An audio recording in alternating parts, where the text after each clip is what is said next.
toothpaste, toothbrush, noodles. Yun lang. At bayan ko aking nakita, isang dalagang nakatungaw sa bintana. Sa tulala ako, laglag ang puso ko, nalaglag din ang suka. Burger! Ay! Pati-pati ko. Napasikaw si Aling Nena, ako naman ay parang nakuryenteng pusa. Ngunit natanggal ang hiya nang makita ko na nakatawa ang dalaga.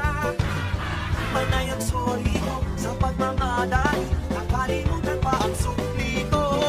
Pagdating sa bahay, nanggalit si nanay, pero oks lang ako ay inlababo ng gulay. Tindahan ni Aling Nena, parang isang pang pelikula.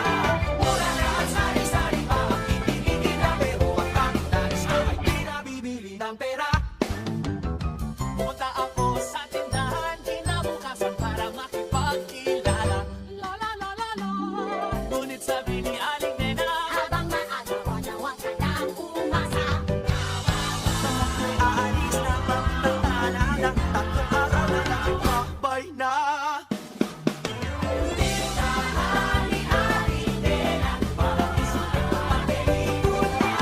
Mura na ang sari-sari pa ang kinikigil na, pero ang tanging nais ko ay pinabibili ng pera.